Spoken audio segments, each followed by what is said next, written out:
शुरू अल्लाह के नाम से जो बड़ा मेहरबान और नहायत रहम करने वाला है। हम एक ऐसे खुशकिस्मत तरीन जमहूरी मुल्क में रह रहे हैं जहाँ एक टेन्योर में हम 2 दफ़ा वोट कास्ट करते हैं। एक दफ़ा हम अपने पसंदीदा तरीन नुमाइंदे को वोट कास्ट करते हैं, जबकि दूसरी दफ़ा खिलाई मखलूक अपने पसंदीदा तरीन नुमाइंदे को हमारा वोट कास्ट करती है। इस वक्त सिचुएशन ऐसी है कि पाकिस्तान तहरीक इंसाफ के जो हमायत याफ्ता उम्मीदवारान थे वो 92 या 93 सीट्स पर जो है वो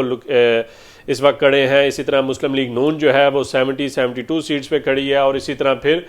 45 के राउंड अबाउट जो है वो पीपल पार्टी इस वक्त एग्जिस्ट कर रही है। इसके अलावा MQM जो है वो 16 से 17 सीटों के ऊपर जीत चुकी है सरकारी नताइज के मुताबिक। सिचुएशन बहुत ही ज़्यादा जो है वो इंटरेस्टेड हो चुकी है कि पीपल पार्टी जो है वो हुकूमत में जाना भी चाहती है और मुस्लिम लीग के नून के साथ हाथ भी नहीं मिलाना चाहती, क्योंकि उन्होंने तकारीर में मुस्लिम लीग नून को आड़े हाथों लिया, उन पर तनकीद की और उनको इस सिस्टम के अगेंस्ट जो है वो बोलने के लिए उनको जो मवाद था, और उन्होंने मुस्लिम लीग नून को सिस्टम के साथ जोड़े रखा और सिस्टम को और मुस्लिम लीग नून को तनकीद का निशाना करते हुए उन्होंने काफ़ी सारी जगहों पे अवाम में अंदर मकबूलियत भी हासिल की। अब इस वक्त हुकूमत पाकिस्तान पीपल पार्टी के अलावा बन भी नहीं सकती, और पाकिस्तान पीपल पार्टी नून लीग के साथ या PDM के साथ वो बैठना भी नहीं चाह रही, जबकि पाकिस्तान तहरीक इंसाफ के बानी का जो एजेंडा है वो थोड़ा डिफरेंट है। वो भी अपने पॉइंट के ऊपर स्टिल इस वक्त खड़े हुए हैं, और आने वाले टाइम पे क्या सिचुएशन बनती है इसका अंदाज़ा लगाना मुश्किल हो चुका है। इसके अलावा एक और बड़ी अहम चीज़ जो कि रावलपिंडी के अंदर कुछ अपसेट हुए, जिसमें एक बहुत ही ज़्यादा मकबूलियत रखने वाले और बहुत ही पुराने और सीनियर तरीन लीडर जनाब शेख रशीद अहमद साहब को बड़ी बुरी तरह जो है वो शिकस्त का सामना करना पड़ा, और गालबन 5 से 6 हज़ार वोट उनको कास्ट हुई, और उनके मद्दे मुकाबल ने जो है वो तकरीबन 70 से 75 हज़ार के करीब वोट उठाई। अब इसके अंदर मैं बजाते ख़ुद भी शेख रशीद साहब की उनके हमायत में बोलता था, और मैं ये चाहता था कि पाकिस्तान तहरीक इंसाफ को एक सीट के ऊपर एटलीस्ट शेख रशीद साहब को अकोमोडेट करना चाहिए। वो सीनियर पॉलिटिशियन है पाकिस्तान के अंदर, उनकी सियासी तौर पे बड़ी ज़्यादा ही बसीरत है, तो मैं ये चाहता था कि उनको एटलीस्ट एक सीट के ऊपर एडजस्ट किया जाए। और एक दूसरी वजह ये भी थी कि वो इमरान खान साहब के साथ काफ़ी एंड टाइम तक, बल्कि स्टिल अभी भी जो है वो इमरान खान के साथ स्टैंड लिए हुए हैं, और उनको अपना दोस्त भी मानते हैं और उनका अपना सियासी इत्तेहादी भी मानते हैं। लेकिन इस पे एक गलती जो शेख रशीद साहब की तरफ से की गई वो ये थी कि पिछले 2018 के इलेक्शन में भी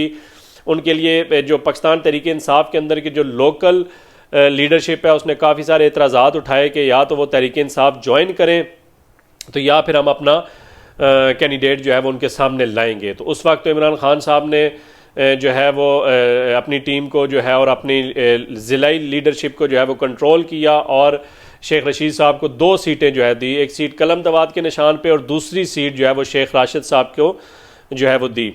बज़ाहिर देखा जाए तो शेख राशिद साहब ने बहुत अच्छा टेन्योर गुजारा, हल्के की बहुत ज़्यादा खिदमत की और हल्के के लिए हर वक्त अवेलेबल भी होते थे।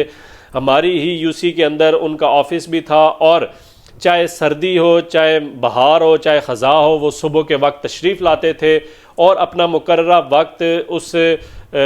ऑफिस के अंदर गुजार करके और वो चले जाते थे। चाहे कोई साइलिन हो या ना हो, शेख राशिद साहब ने अपना वक्त बहुत अच्छा गुजारा है। यही वजह थी कि मैं ये चाहता था कि शेख राशिद साहब को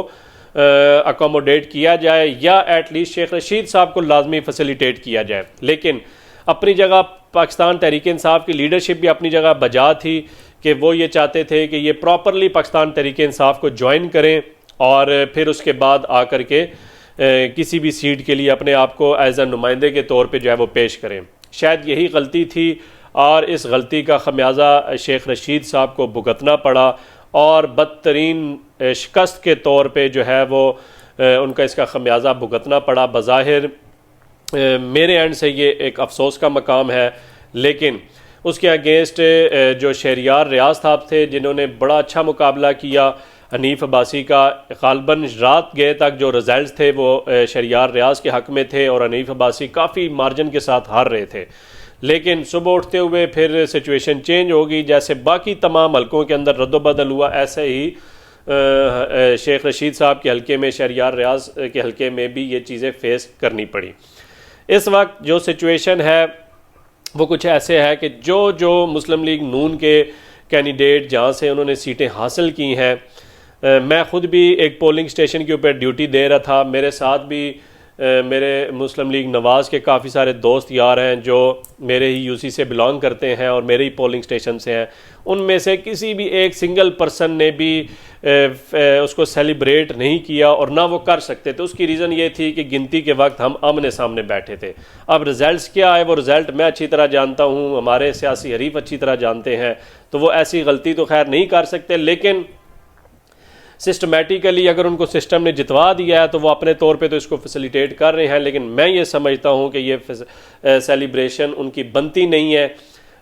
बल्कि अफसोस का मकाम है कि अगर वो इस सिस्टम की पुष्ट पनाही हासिल करते हुए अगर वो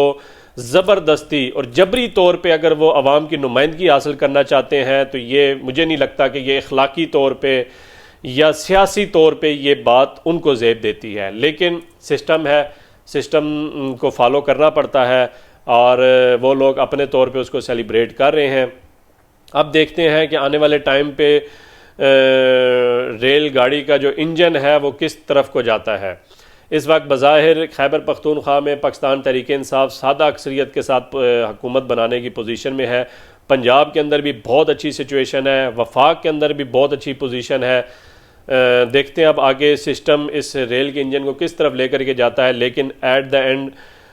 मेरी यही ख्वाहिश होगी कि जो कुछ भी हो पाकिस्तान की बेहतरी के लिए हो और जितना जल्दी हो सकता है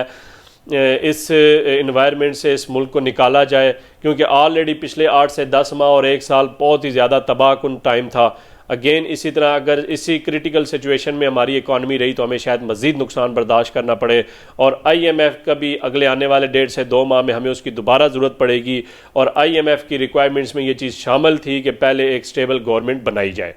इसके अलावा CPEC बहुत इस वक्त इम्पॉर्टेंट सिचुएशन के ऊपर है। बलूचिस्तान हमारे लिए बहुत अहमियत का हामिल है कि वहाँ पे हमें हर सूरत जो है वो स्टेबिलिटी लानी है पाकिस्तान की सलामती के लिए, पाकिस्तान की मईशत को बेहतर करने के लिए, पाकिस्तान को बेहतर करने के लिए। तो उम्मीद करता हूँ कि आने वाला वीक जो है वो पाकिस्तान के लिए बेहतर होगा और ऊँट जिस करवट भी बैठे वो एटलीस्ट उसको बैठ जाना चाहिए ताकि पाकिस्तान अपने ट्रैक के ऊपर दोबारा से गामजन हो सके। शुक्रिया।